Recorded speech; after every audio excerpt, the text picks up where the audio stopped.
Ward, and I'll be interviewing our guest today. Our guest today is Craig Berube, the head coach of the St. Louis Blues. A little bit about myself is that I currently do work for the coach's site. I host Troy Ward's Mailbag. This year's episodes will be bi-monthly throughout the season. Prior to hosting Troy Ward's Mailbag on the coach's site, I coached for 30 plus years throughout the world at many different levels, including the US, Canada, and Europe. As a former coach and now a scout with the Vancouver Canucks, my goal today with Craig is to talk about his unique ability to communicate with players, coaches, and managers in the Blues organization. All coaches throughout the world use communication as a tool to prepare their teams how to play, and certainly how to help players reach their full potential. Some of my background in this topic can be viewed on the coach's site when I presented The Language of Hockey in 2012. Today's coach, Craig Berube, is a former player in the National Hockey League for 17 years. Upon finishing his playing career in 03-04, he started the next season as an assistant in the American Hockey League. His 36 years of professional hockey have led us to our conversation today with regards to how he communicates with players and his team. Welcome, Craig. How are you doing today? I'm good, Troy. Thanks for having me. Our pleasure. Certainly, I speak on behalf of all the coaches being a part of this Summit series. We're all thankful that you took the time to be with us here today. And I want to go back a little bit before we get started and just say first, congrats on your Stanley Cup win in 2018-2019 as a coach of the Blues. I appreciate that. Thank you very much. It was obviously a great time and great moment that it happened. It's a tough thing to do, but our guys did a real good job, and pretty focused group that year.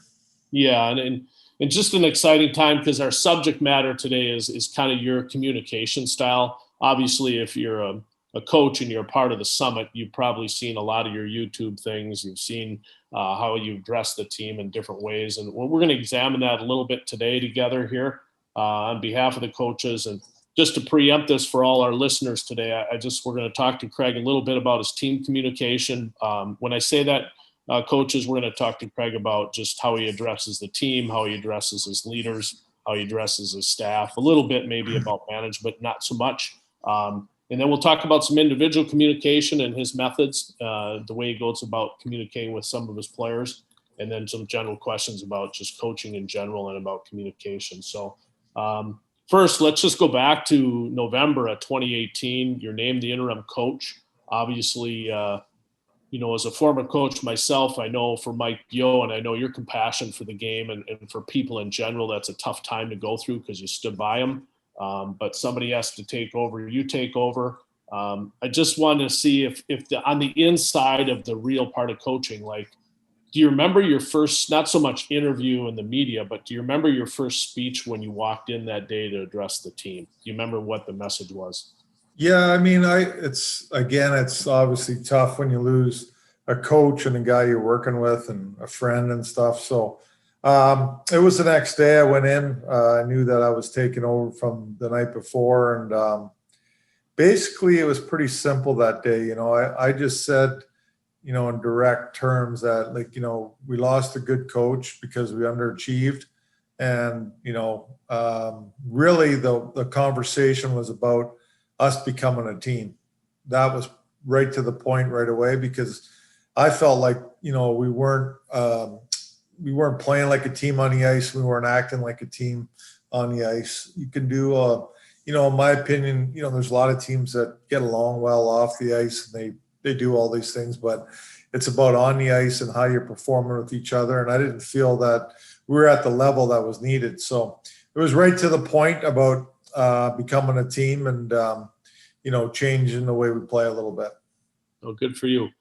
And just to go back to that time, I mean, to put it in perspective, you're asked to be the new head coach. You address the players. Then I'm pretty sure that day you probably had to fly to Nashville after that time, and then you got to get there, and then you play the next day. So you've had kind of an exciting time as a coach, meaning you're taking over a new program. You've given them some direction a little bit as to what it is.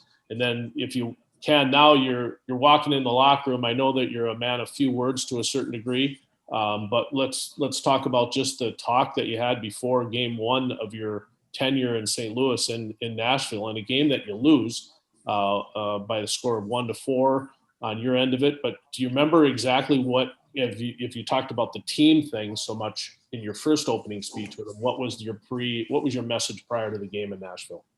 Yeah, I mean, just about like again about playing a certain style. I think I wanted to be more aggressive than we were playing. So that was part of it, as being more aggressive, and talked about our forward check and getting pucks deep and working that way. And again, the team thing does come up, because if you're not forward checking with 5 guys, it's pretty tough. So I just tried to stress things like that, but keep it simple at the same time. Like, it's really, for me, it was about going out there and competing at a high level, making sure we weren't going to get outworked.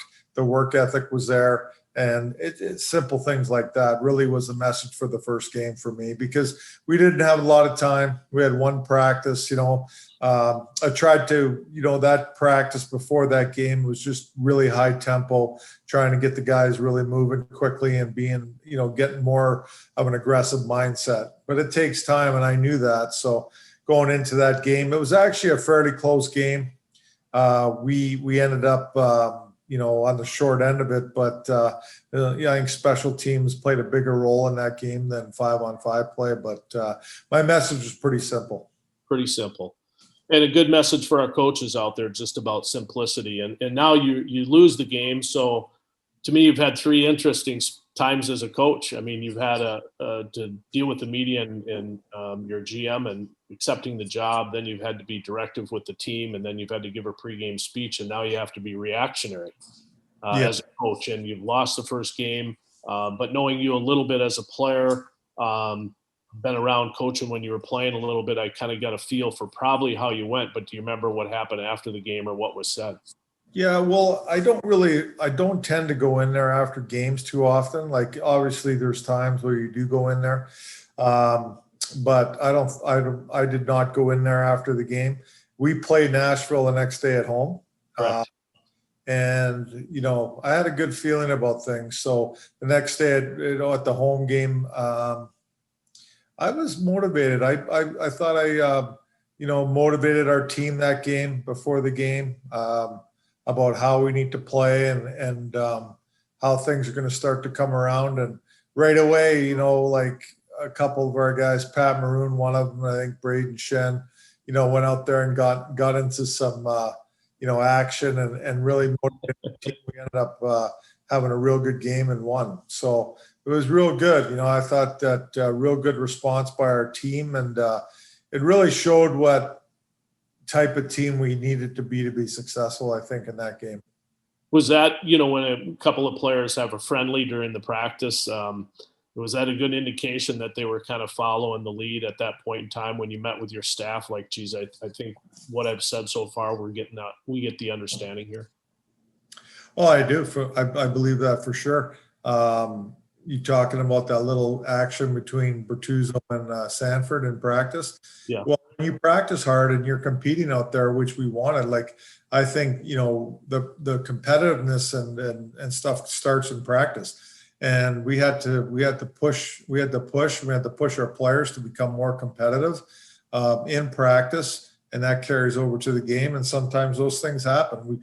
I've been around the game for a long time, and I've seen it plenty of times. It's not a big deal. The guys get over it right away, but it's just about they were showing that they weren't happy about the way things are right now, and things need to change, and they want to change them. Yep. And I think for a lot of the listeners in the whole summit here and listening and learning from you today is like, as a coach, you're on the ice. That's happened. You've lost game 1, 4-1. You're coming home. You have a little energy during practice, which in the game follows up. I think you win 6-2 the next night against Nashville. Then you got to play Winnipeg, I think, back to back, if I remember right away at home again.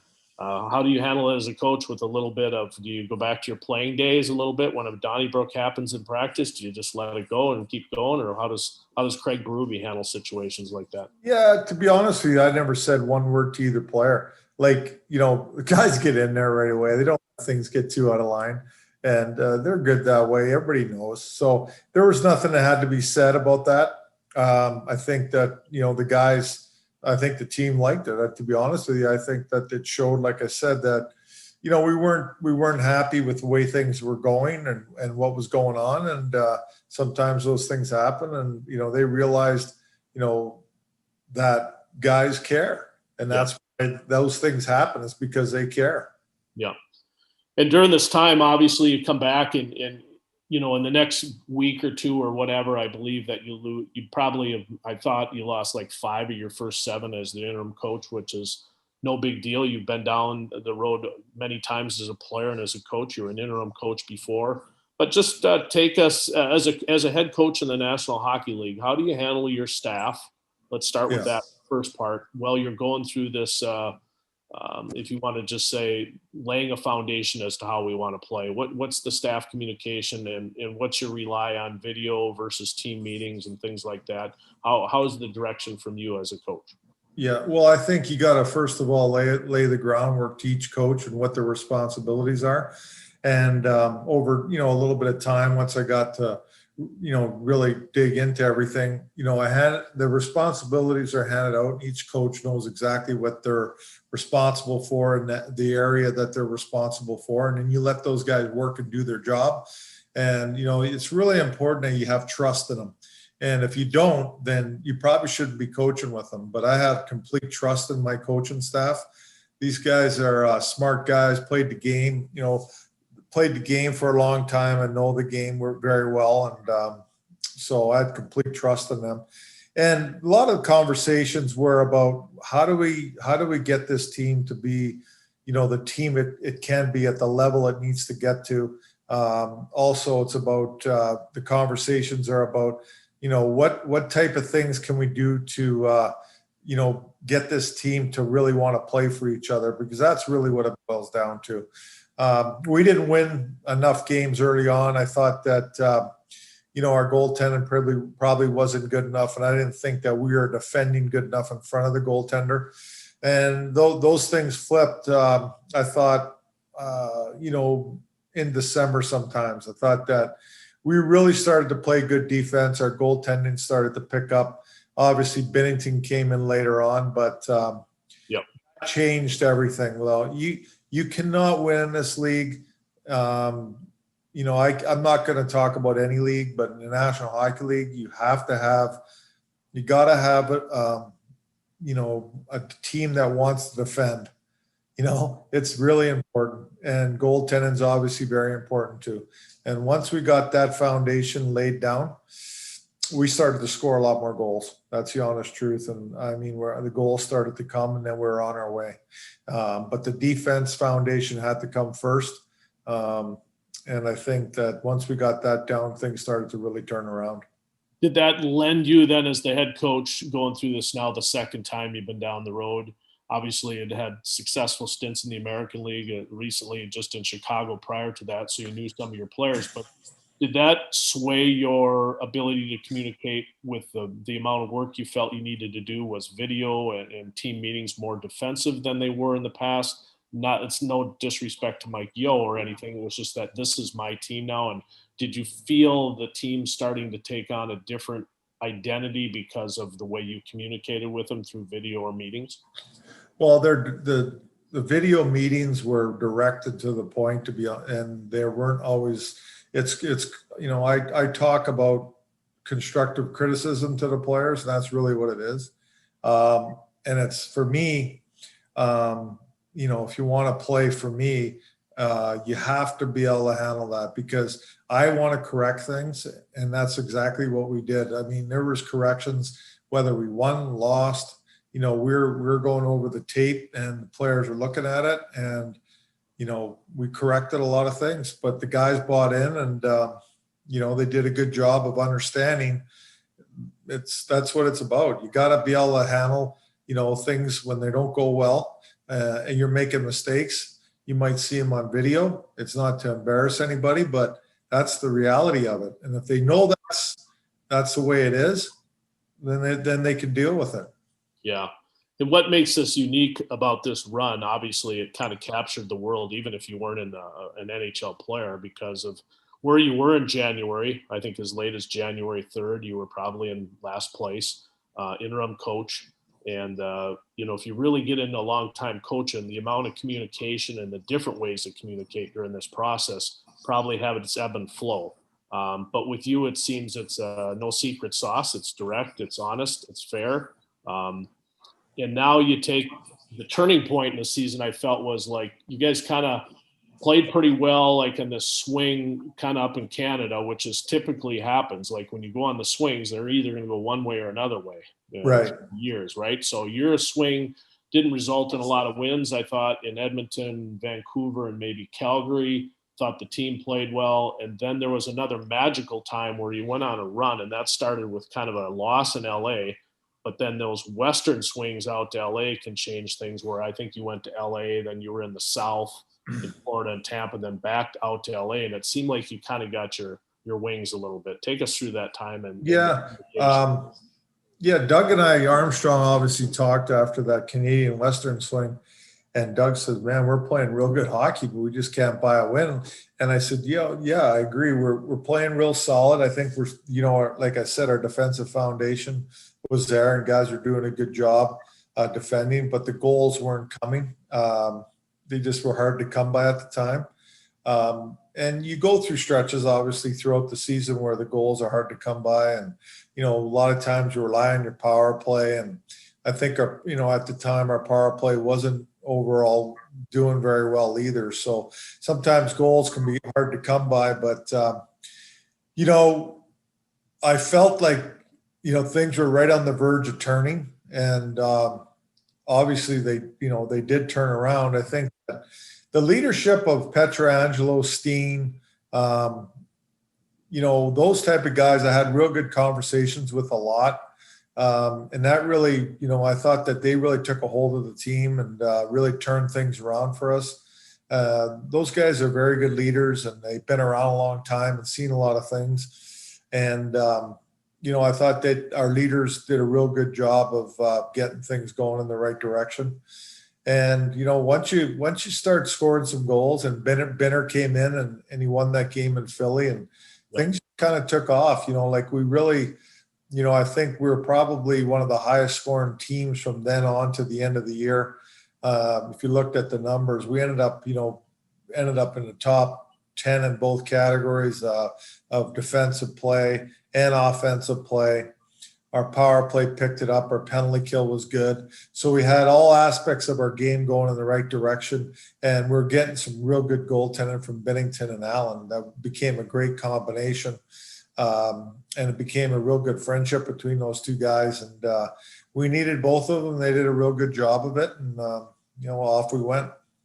And what is, when you brought up your leadership there, your core, what is your style as a head coach? What is your style about communicating with them? Is that always an in the rink thing? Is it out of the rink thing? Are you just little quick meetings here or there individually? Do you do things as a group? I mean, I think there's a lot we can learn.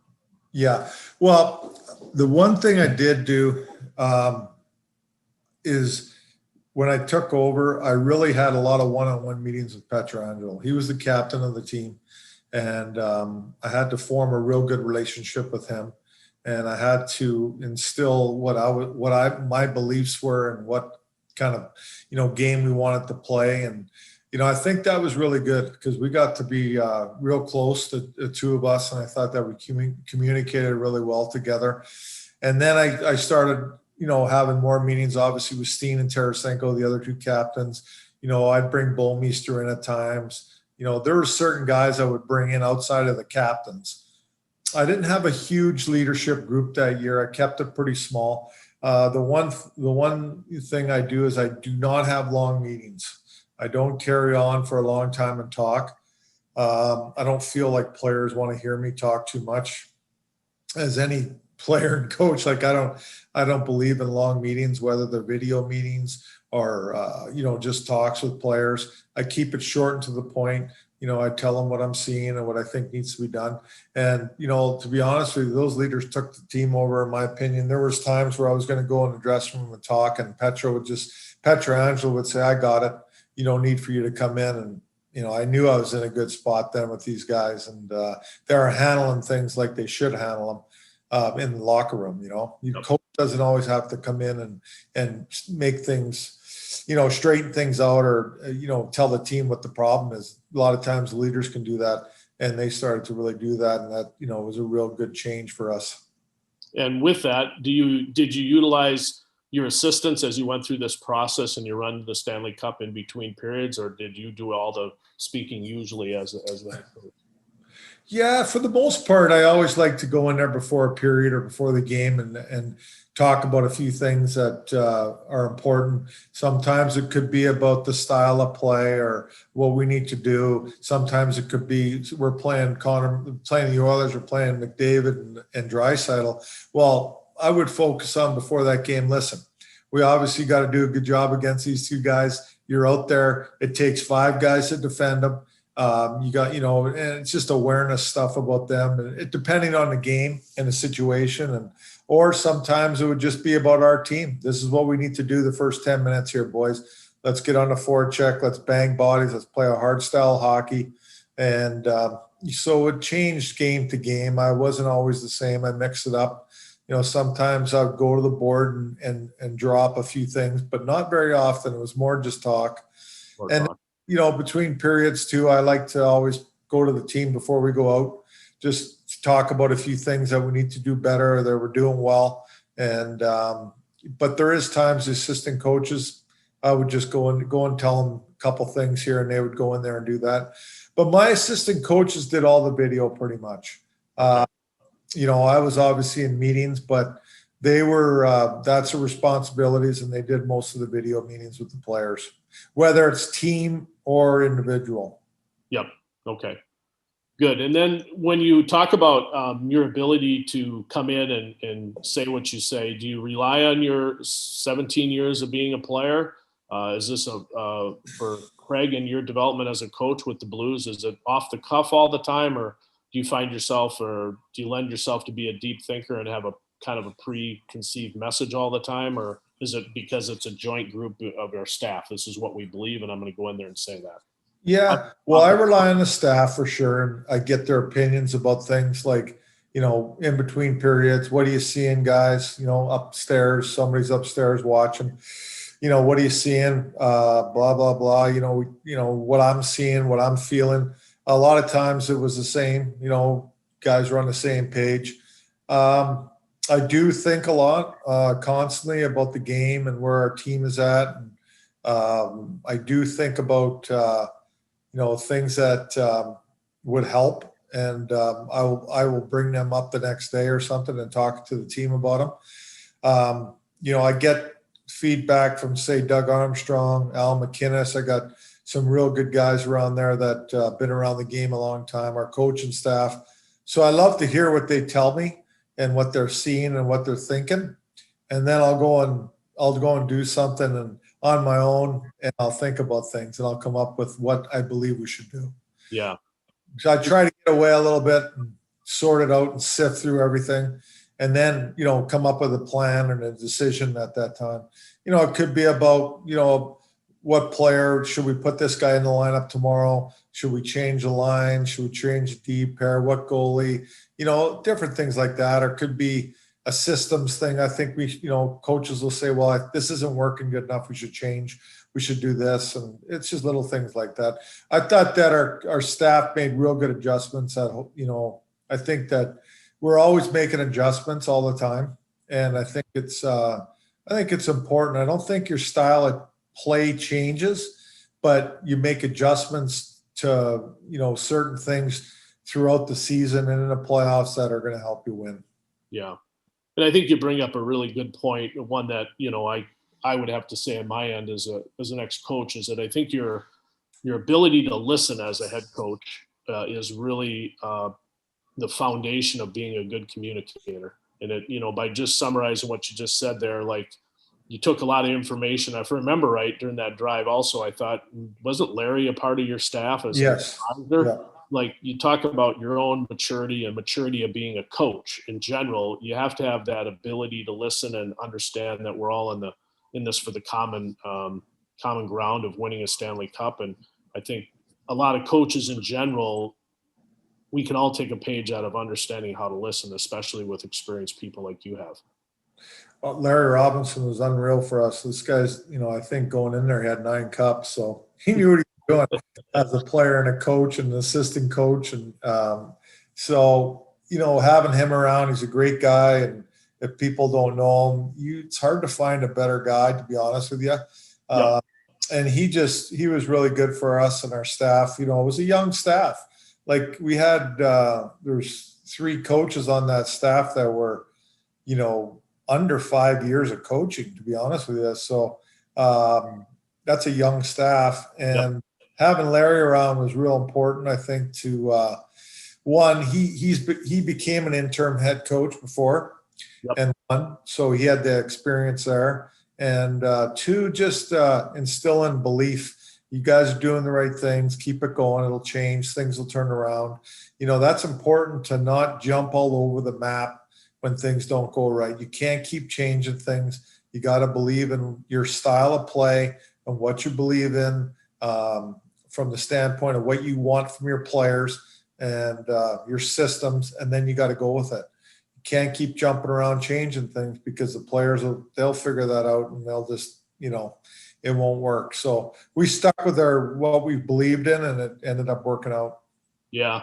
And the other thing I wanted to ask you about communication is, I think you had a lot of experience around you that was up above you, if you want to say up in the press box, of guys that had played a long time and won Stanley Cups and been a part of successful organizations and teams.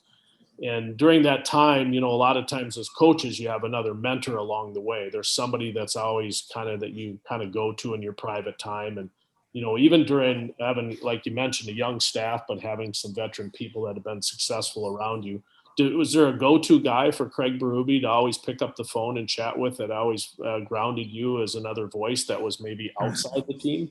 Yeah, I would say there's a couple guys.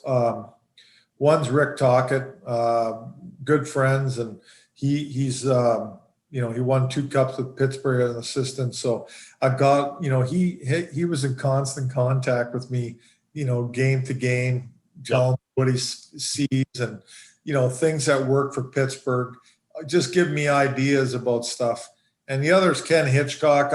I've always been around Hitch my whole life as a hockey, from a hockey standpoint, junior hockey, and played for him in junior, pro, coached with him, been around him a long time. So he's always a great sounding board, Hitch, and he loves to help coaches out, and he loves to, just give you information. He's a smart guy, and he gathers a lot of information. And again, you take all that information and you sift through it and you figure out what is really going to work. Okay. And then we'll finish the season up. Obviously, you win Game 7. You win the Stanley Cup. But I think, the last 2 series, you'd lost 2 of the first 3 games. So those are, I think, monumental times in coaching, where coaches are developing, people that are part of this summit. You're developing, and you're like, well, we have to stay with the process, and we have to stay with this. And do you remember anything during the series prior to Boston and those 2 series there, where you said, like, this is a monumental time and we need to tweak this or this, and you communicated different than you had all year because of the current situation you were in? Well, the San Jose series, right? So that was semifinals of the West. We lose Game 1, win Game 2. Lose Game 3. Did we win Game 3? Yeah. Lost Game 3. Game 4. This was, this is important, I think, because I thought the series was going to be a pretty even series. I thought that the teams are pretty even, to be honest with you. From a standpoint, from their defense core to our their offensive players and our D and our offensive players. I thought it was a pretty even series going into it. But that Game 4 with the goal that was hand passed, going in, I walked right into the room after the game, and I just told the players direct and flat out, don't talk about it. It's over with. It was a wrong call, but that's the way it goes. And I don't want to hear another word about it. Get ready for Game 5. That was it. And our players really grabbed a hold of that, and they did that. And, I felt like we were physically wearing that team down, and they were hanging on, in my opinion. Yeah. And ended up getting that win. I thought we outplayed them in that game, but they won the game. But we moved on from it. Went to San Jose, won Game 5, and then come home, and we played really well at home in Game 6 and beat them really well. And then the other part of the hidden part of the whole thing is not only the little parts that you say in the room as a coach, but just how you handle I think your background comes out as a player. Like, just not, people don't understand the amount of travel that wears on the body in that series alone, as it moves into Boston. And so can you take me through just the communication you had about players and how you dealt with maybe your physical strength coaches? Because if you look at that series, look at travel, and then you got to come back and play a heavy team in Boston. If you win that, you're going to probably play that team, and it's going to be heavy, and you've got to survive this thing. So did things change there relative to being the head coach and your experience as a player? No, not totally. I mean, going into Boston series, look, I think, we did a real good job of managing, the rest with our players. We didn't practice a whole bunch. Obviously, we'd have morning skates all the time. That was really our practice. And I think we got into that routine, and it worked really well with our players. Yep. I mean, there's a couple times where we had a couple days in between so you can get a practice in, but it's all about rest, and it's all about taking care of yourself and rest and making sure that you have good energy. And I felt like our team was pretty good all through the playoffs. The energy was always good. And if there was a game where I felt it was low or wasn't that great of a game, we always responded the next game. So going into the Boston series, we lose that first game. I think we were up 2-0 quickly, and right away, kind of jumped on them early and got 2-0 lead. And obviously they came back and tied it up and won the game. But it was I felt good throughout the whole series against Boston, even though it was tight and went 7 games, because we always responded after a loss. And so we go in there, we win Game 2.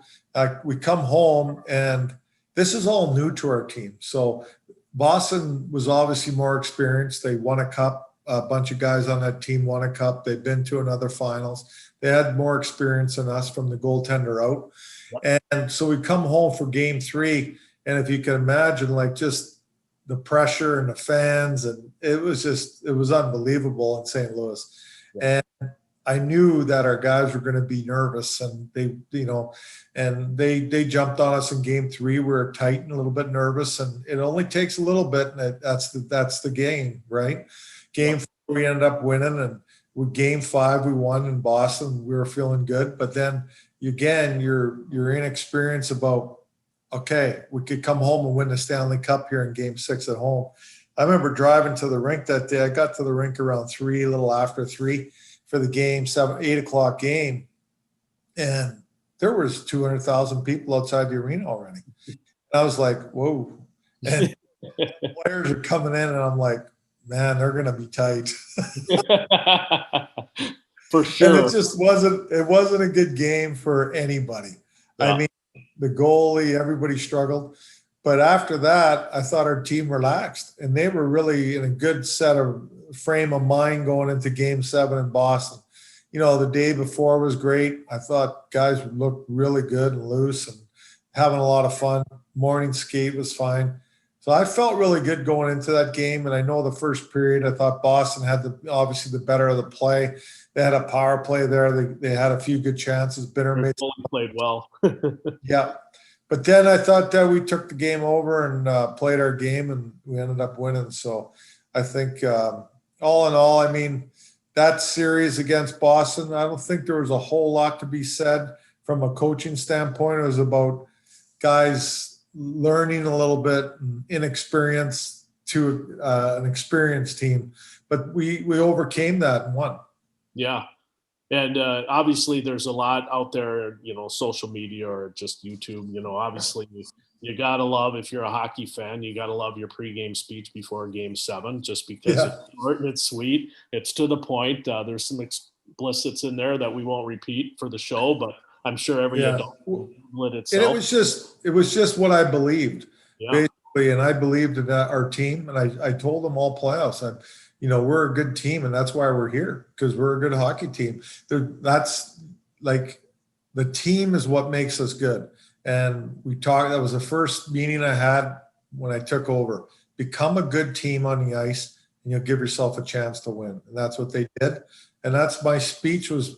You swear because it's just part of you. You play out. You're a hockey player. You say things. In their locker room, and it gets their attention a little bit. But I just wanted them to know that our coaching staff and organization really believed in them, that we're going to do it. Well, I want to segue all that team stuff into just some individual stuff, because I think it's critical to try and learn from you as a coach listening, would be to talk, just about how do you get, like, let's take two different players. Let's take Torrey Krug first. 7 years in Boston. We just talked about beating Boston in the Stanley Cup. He comes over to the Blues. He's got some offensive abilities. You go through the process. Probably when he signed, there's some communication. Then you get to training camp, there's communication. Then there's definitely a time where you're trying to get his identity. If you look at those 2 years back to back, he's a -4 in Boston. We talk about this team thing the whole time so far, and the next year for you guys is a +11. His points drop a little bit, but he becomes ideally a better team player and defends for you. Can you walk us through how you got him to where he was with your team in your communication style? Yeah, for sure. I think, coming in and, they play a little bit different style. Obviously, every team does. They have their own philosophies and the way they want to play. So I think one of the things as a D man, in Boston, they were kind of allowed to freewheel a little bit what they're going to do on breakouts with the puck and transition. It was more about just an individual making a play. To where we, as the Blues and how we play, we have breakout scenarios that we use, and plus in transition the same thing. So it took a little time for Torrey to get a grasp of that, but also I didn't want to take away his individual ability and to make a play on his own, which is important. Right. So it's a little bit, you always ask a player, what's your goals? What's your needs? Okay, these are our goals and these are our needs. So we got to put them together and come up with a plan that works. So I think he a little after time he got a grasp of how we want to play and defend and things like that. And he became a good player for us. It took a little time. I think the power play that's always been his baby in Boston. They've always had a real good power play. And we had a good power play too, and Pietrangelo running it. But Torrey's a different player. It took a little time for that to gel, but it ended up being real good in the end. We ended up, I think, 6th in the National Hockey League that year. But once that changed, he became a very confident player because the power play is what makes him go. But I thought that when I paired him with Falk, they became a real good steady pair for us, playing against top players. And both players were plus players last year. And they've been minus players a lot in their career, but they were plus players for us, which was really nice. And they both played really well. But, conversations with Torrey were obviously, I don't know, I don't have too many of them. These guys are veteran guys. They played. If they have an issue, they'll come to me. So I don't really tend to, go and bother them too much. I let them play, and they know what's expected of them. And if they're not doing their job, I'll tell them. Yeah. But I think the power play is really what changed him. Yeah. And then in your communication with individual players, how much of it would I pick up on if I played for you is just nonverbal? Is there a nonverbal side of your communication? Yeah, a couple times. Kruger comes back to the bench and he goes to Mike Van Ryn, who's running the D. He goes, "What's wrong with Chief?" And Reiner goes, "Nothing." Well, he's giving me the hairy eyeball every time I come up. Is there a problem? Sometimes. And it goes both ways. Like, you obviously know as a coach at that level, there's also the player nonverbal. And definitely. That's going to force you to be verbal, or it's going to force you to obviously sit down and have some type of confrontation, whether it's in game or post. But fair enough. Yeah, I've had conversation, like, pretty intense conversations with players on the bench. Probably maybe, at times too much. I've had Petrangelo come to me a couple times. He goes, maybe you shouldn't be, getting that worked up with him and all that. And, I'll voice my opinion to him, and I'll say, you're right. I agree. I think you got a little bit out of control. We both are emotional guys, and I'm emotional, and I get, sometimes probably take it too far. But in the end, guys are always good about it. They don't hold any grudges, and neither do I. We get it out. We go at it. They can say their piece. I say my piece, whether it's on the bench, in the room, wherever, and then you move on. It's all for the good of the team, and that's the way it goes. Like, you gotta fix things. I'm a type of guy, I like to fix it right away if I can, and let a player know what I think is game and what I think about it at the time. So, and there's coaches, I'm sure, that just sit back and watch and don't really want to say too much either. I think they both work. But I try to be myself more than anything.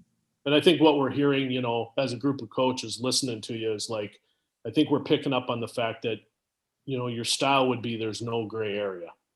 And I'm going to try and take you out of the gray area, because it seemed like that was kind of the way it was for you as a player. There wasn't, I did my job. I policed the team. I protected the team. I did my role with the team, but there was not much of a gray area for you as a player, and it doesn't seem to be much one as a coach. Well, yeah, no, I mean, like, I had to work every year to try to make the team, is the way I looked at it, and that started in the off season and with my, training and making sure I was in great shape. And then to me, I had to make the team all the time, almost, and it's true. Like, I wasn't that good. I wasn't that talented, but I had a job and a role, and I did it pretty well, I thought. And I think with the players too, like, I like to, players to know their role in the team and what we need from them. And then I believe there's no gray area then. Kind of like your situation with JR 8 years later. There's no gray area there. we won't get into that. But there was no gray area there. And I think I think to our listeners, it's just a great strength of yours as a head coach. I just really believe that. I think a lot of coaches, it takes a long time to hone your skill to get out of a gray area, get direct, be to the point, as I like to say, get to the root of the issue and deal with it, and then move on as adults in the betterment of the team, and kind of move forward. It seems to be a style that works for you, Yeah, it does. And I think too, it really opens things up to players. Like, they're very comfortable with me, and it's not like I'm serious all the time. I have fun with these guys, joke around with them a lot. I like being around them. I'm around them a lot. I try to make sure that, I'm in the room, walking around, practice, in the training room. Anytime I can be around them, I try to be around them. I think it's really important. I don't think there's anything wrong with that. Right. I get years ago, the coach stayed away from the players and, all this, but things have changed. It's all about communication now. Players are, they want information. Right. Whether it's good or bad. That's my honest opinion. They want information. Yeah. And let's segue into the third and the last part of our talk here today is just when you talk about they want communication and they want understanding and they want a solution to what the issue is that they have to deal with the coach on. Like, how do you handle trades? Like, when you get a guy in mid-season as a coaching staff, I think it's a big part of the game when you get a new guy in and you want him to learn the Blues way really quick to get up to speed. Obviously, some trades, there's a philosophical belief that if they're made at the deadline, it's hard to get that guy acclimated before the playoffs. Some people want to trade well before the playoffs. What is your style of dealing with trades and getting a guy on board right away? Obviously, some of the same things I'm sure we've talked about, but is there anything different? I don't know if there's a whole lot different. Like, I like to really pick the guy's brain when he gets there, things that he's done and coaches he's played for and what worked for him. I try to get the information that is going to, help me help him. So that information is pretty important, I think, of what works for him. And then I try to just lay out our philosophy of, the way we do things, and not so much the system stuff. It's how we play and our style of play more than anything else. What we're trying to accomplish out there. These players have all seen all these systems, Right. 1-2s or 1-2-2s and things like that. It's not like they haven't played them at some point, whether in junior college, American Hockey League, NHL with other teams. So I don't feel that's the most important thing. I feel the style of play is more important, and beliefs. And I really try to just, take the guy in, listen to what he has to say, and then just give him our philosophies and our beliefs. I feel like, that's the most important thing. And then making the player feel important right away is important. Yeah. I think it's important to do that. Get him out there, get him with some players where he's gonna do well, feel good. You could change it after a while, but I believe it's important to make him feel good as quickly as possible. Yeah, really good point there about just your style of play versus systems. Yeah. Speaks well to your past and your success. Got a question for you. You're one of 32 NHL head coaches. Why and how'd you get there? What would you tell the coach? Well, I finished playing in 2002. I was with the Flames, and I probably would have played another year, but Paul Holmgren called me up and asked me to come just help the Phantoms out, like just come over. Like I lived here in Philly, and he asked me to come over and just skate with them and be around the guys. And he wanted me to just change the way things were going there a little bit. So, and Paul and I are good friends, and obviously he coached me and was my general manager there for a while. So I started doing that, and I got a call from George McPhee. He was making a coaching change in Wash, and he wanted me to come and coach with the new staff. I went there and I talked and interviewed there and stuff.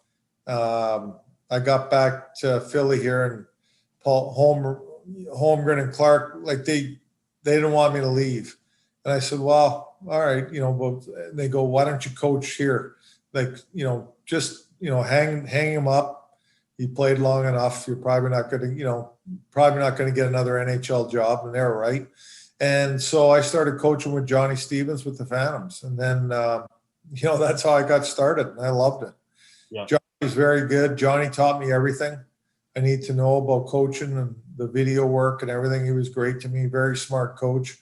Taught me a lot, and coached with him for a couple of years, and then became a head coach down there, and then moved on up and assistant coach for a while up in the NHL before I became a head coach. Yeah. I think people, they probably don't realize this unless you're from the area where you are, but when you're at that time working for the Flyers, you guys are all in one office. You're basically the NHL staff. And I think one of the things that we don't want to miss in the interview here is I think you talk hockey 24/7. I think you obviously had a really good feel for the game as far as a coach, like what players needed, how much they needed, and when they didn't need any more. And what's interesting, I think, about development as a coach and your communication style is you learn. Sometimes coaches learn X's and O's first, and they never really get the feel part of it. You went kind of the other way, if that's fair. You had a really tremendous feel for the game and played a long time and knew how to take care of teammates. And then the technical side comes along, but people have to understand the interaction you would have for all those years in that office space, whether it would been Hitch walking down the hall and getting X's and O's and talking. Where a lot of us as coaches, maybe on the virtual tour here, we have to go to seminars such as this today to learn. But when you're at your level, to be in that environment on a daily basis, there's big growth. Oh, I was surrounded by a lot of good guys. Bob Clark, Paul Holmgren coached for a number of years. Hitch Right. down the hall. Terry Murray was down the hall. I remember Craig Hartsburg was down the hall. Like there's so many guys that been coaching for a long time, have been around the game. Terry Murray coached me in Washington for a while. So, Yeah. I mean, I knew all these guys, and I think I was very fortunate to, have John Stevens as a coach when I started coaching. Like I said, we're teammates, good friends, so that helps. And then he's just a smart hockey guy that taught me a lot about the game, like the X's and O's and the video and all that stuff. So that was really important for me to get a guy like that to teach me the ropes. Yeah, well, perfect. Well, on behalf of all the coaches out there in the summit and listening to you today, I just want to say thanks for letting us inside of your home there this summer, and certainly letting us inside of your thought process on being a coach and your communication style. I think it's been excellent for everybody just to understand how real and authentic you are, and that you have the ability to listen, which goes kind of it's underestimated in the ability to communicate. And it certainly came out in this interview, and want to say thanks so much for sharing that. I appreciate you having me on. I really enjoyed it. And anytime I'm around, you guys want to do it again, I'm here. Thank you. Thank you.